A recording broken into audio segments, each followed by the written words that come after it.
Okay, I lied. I didn't listen to every album The Needle Drop reviewed in 2025. I also listened to every album that The Needle Drop reviewed in 2020, 2021, and 2023. If you don't believe me, here are my lists of the albums and what I rated each one. Feel free to pause if you want to look closely. If you still don't believe me, then check my badge. Bam! See?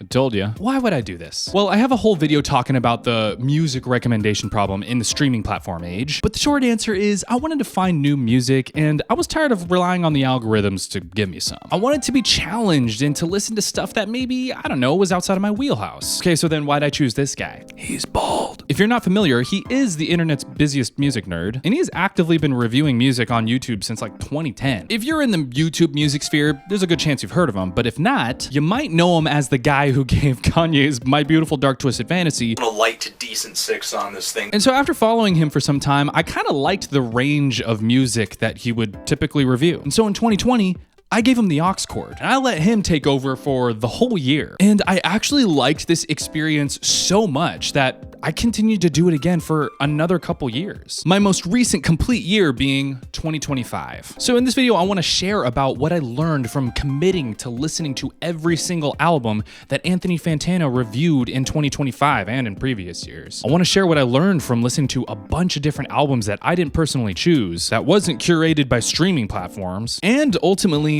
how this shaped the way I listen to music now.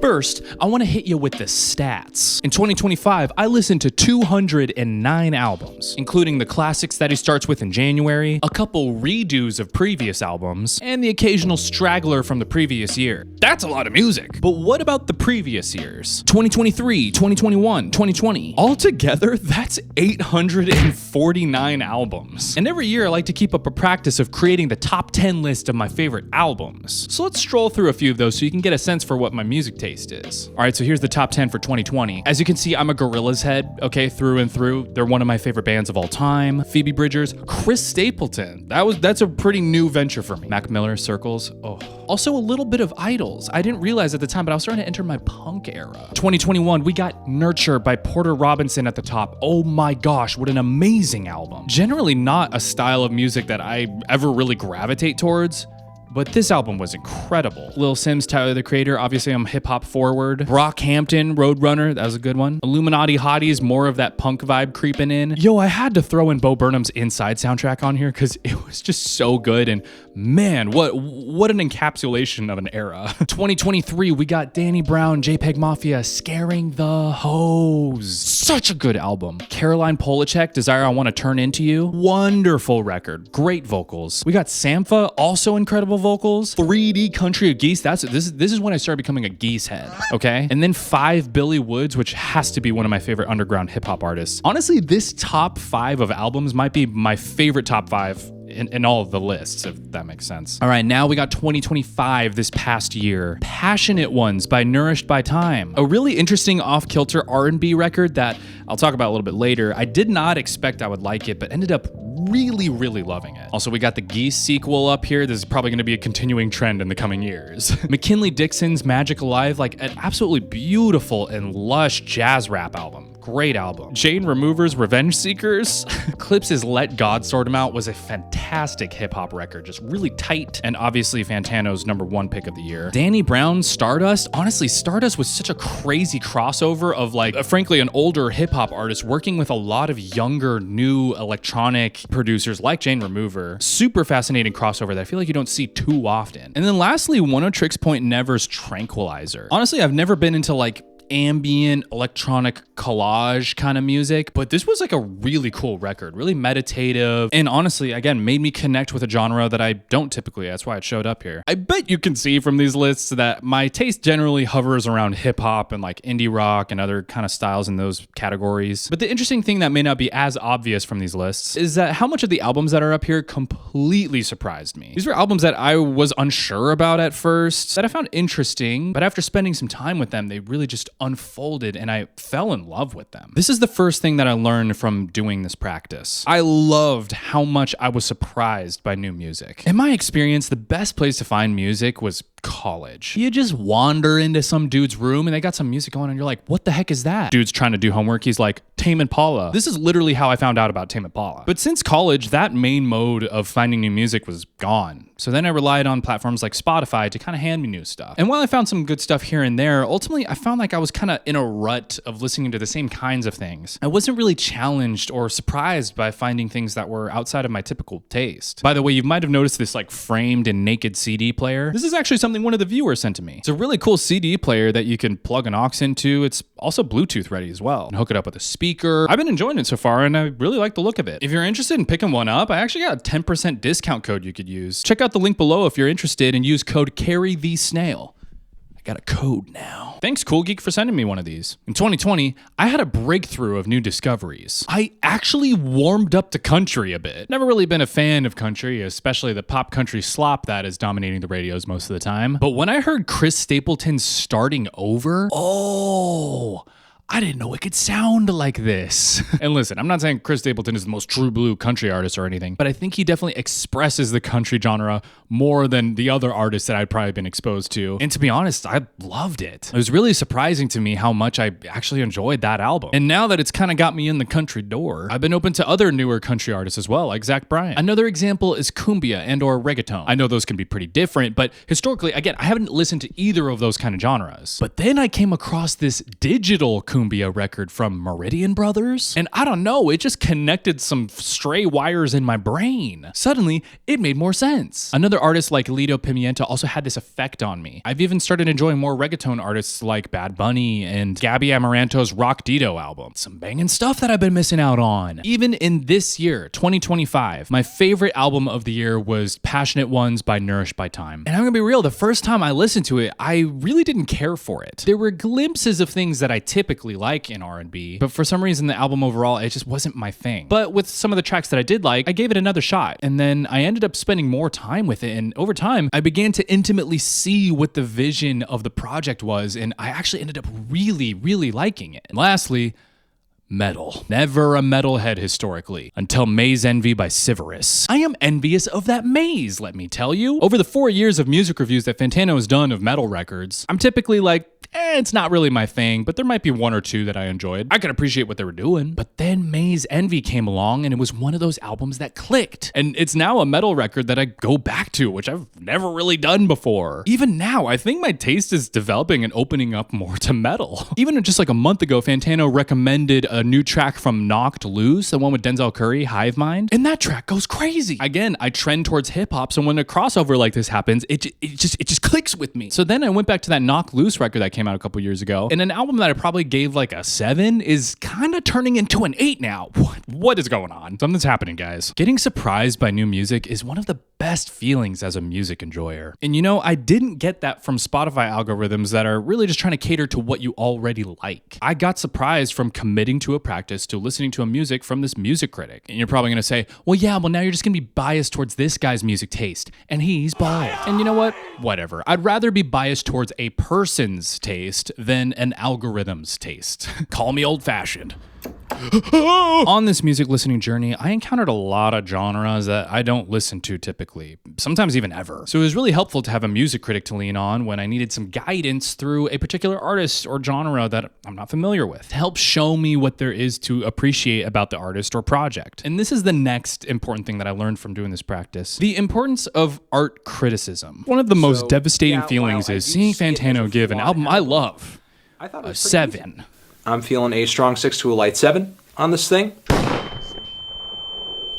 This album that I found so much joy in, so much entertainment and connection, reduced to a lowly trash 7. How can anyone reduce a work of art to a number that then makes me sad? There's a lot you can say about the nuances of a review and why using a number may be good or bad. But without getting into that whole mess, I just want to talk about how these reviews have cultivated my experience engaging with new music. First, a review of some art that you've experienced helps you find language for your experience of the art. When you listen to a great album or watch a great movie or behold a beautiful painting painting. It may be the case that you have a significant felt experience, but you don't really know how to translate that into words. You know that you may like or dislike it, but you don't know how to describe why. And obviously one of the major components of a review is putting words to the experience with the art. I know that might sound simple, but it can be harder than you think. And to do this well means you have to know how to describe and evaluate and break down the certain components of the art. So when I'm listening to this music, I'm not like doing formal reviews necessarily, but watching the reviews of these albums that I've listened to help me to think about these albums critically and put my own words to my experience. Second is that a review helps give you awareness of what you might want to pay attention to. For someone who doesn't create music but loves a particular album, they may not know what music production is, like the mixing or the effects, and how that contributes to the album they just listened to. Can you still love an album without knowing all that stuff? Yeah, of course you can. But I think taking that next step into observing an art with a critical eye is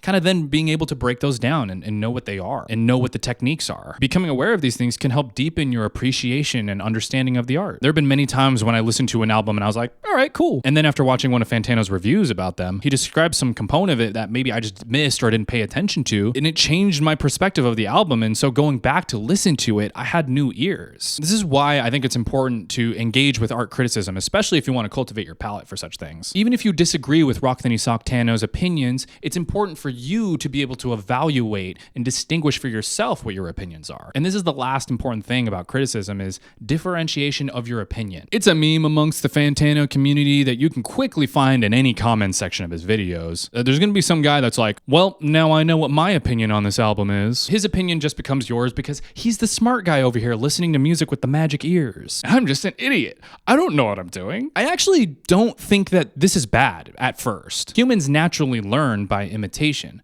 but we should be able to grow and differentiate over time. Listen, I don't know anything about cars. And if I started listening to some car critics about why the new whatever is bad, are there even like car critics? I don't know. I won't really know any better at first. So I'm probably going to adopt the opinions of the critic that I'm learning from because they have a good understanding of these things. And that's totally normal. But over time, as I start engaging with cars myself and trying different ones and seeing what I like and dislike, then I can start differentiating and coming up with my own opinions based on my experiences. The goal is not to agree with the critics' opinions because they're probably right, but it's to be somebody who forms their own opinions over time. And this is why and I think almost anybody on YouTube loves reviews because I get to hear and see what somebody thinks about a given thing. And sometimes that can be wildly different from how I saw it. Sometimes it can change my perspective and give me a new approach to something. And at the end of the day, isn't this just a foundational concept in human communication? The ability to evaluate something and then share that experience or perspective with others. And really, that's all that Fantano's doing here. So I'm feeling a decent 2 strong 6 on this one. Transition, have you given this album a listen? One of the last things that I learned from this practice is that it helped me appreciate music in more of a big picture way and less of a small picture way. Let me explain. There's a sucky sentiment that most people will probably go through in their lifetime that when we get older, we look down on the things that the new generation is doing. 6, 7? Stupid. So dumb. Why are kids getting dumber these days? No. When we were young, there were also nonsensical, stupid memes that we thought were absolutely hilarious that adults thought were stupid. You're telling me 6, 7 is dumb when a decade ago we were yelling, "What are those? What are those? What are those?" No double standards now. Not in this house. Sure, every new movement and culture brings with it its good and bad stuff. But just because it's different or new or you don't understand it doesn't mean it's bad. Now, this is commentary that I think applies to popular culture just at large, but here, I'm going to be focusing it more mainly on new music. Music trends come and go faster than ever with a platform like TikTok. And so it's easy to just see the new thing and roll your eyes at it and whatever. But since music is something I care deeply about, I don't want to receive every new thing with just immediate distaste and judgment. Whether you like the hottest new genre or not, cultural movements happen for a reason. Can I tell you a story real quick? I went to school to study music, and I took this one music production class. It was taught by one of the younger music composition professors, but it was also co-taught with an older professor who specialized in church music and hymnology. He was a very sweet man, quite a bit older as you can imagine. During class time, we would often sit down and listen to examples of pop music and kind of break down the composition and production techniques. One day in our class, we were listening to Where Are You Now by Jack U and Skrillex and Justin Bieber. And it's got this really housey, digital EDM sound to it. After listening to the song, one of my classmates turns to the church music professor and asks him, "Professor, what did you think of the song?" He paused with a smile and said, "I love it. I think it's beautiful." We were all blown away. Surely he only liked proper church hymn music and would probably think our modern pop is just trash poo-poo garbage, right? No, we were all wrong. He actually liked it, despite all of our assumptions. At his age, he was able to appreciate new music. And I think it's because this is a man who loves music, not just certain genres, not traditional music or even new trends, but he just loved music. And I'm gonna be honest, that was probably one of the best and most memorable lessons I got from that whole class, because that is how I wanna live. I don't want to grow up to be the person that I assumed him to be. Some crotchety old man who looks down on the new young stuff, who turns his nose up at all the stuff that the kids are into because it's probably stupid, without giving it a chance, without seeing what the culture's new interests and perspectives and values are. I don't wanna be like that. I want to receive new cultural moments with curiosity and wonder just like he did. Every generation has something to complain about with the new generation. It's just the circle of life. Ew, that new orchestral music, disgusting. Ugh, that new rock music, satanic. Blah, that new hyperpop, annoying. Sometimes it's valid. But I think most of the time, it's a knee-jerk reaction of insecurity that the new thing that I don't understand makes me feel old. But what would happen if we responded to new cultural movements with curiosity instead of judgment? I think that is a path that leads to a deeper openness to art and therefore life. That, I believe, is real art appreciation. After 4 years, I've listened to a lot of different kinds of music now. And not only have I found a lot of good stuff, but I've also developed my taste to enjoy a lot of new genres as well. Even now, my palette is developing. Maybe I'm turning into a metalhead? I don't know. I've also deepened the way that I observe and think about music now. I'm no music critic, but I've grown to have a stronger grasp on my likes and dislikes and how to articulate that as well. I've even noticed how when I approach a genre or an artist that I don't even typically like, I can still find aspects about it that I appreciate. And I think I've also just come to appreciate the art of music in a different way than I have before. My posture in experiencing new music has shifted from, this is different or new and it's not my thing, to, it may not be my thing, but I can still appreciate it for what it is. So this is why I committed to listening to every album that Fantana reviewed this year. It almost feels like I'm taking a music appreciation class. I don't know if I'll do it forever, but it has certainly introduced to me so many more artists that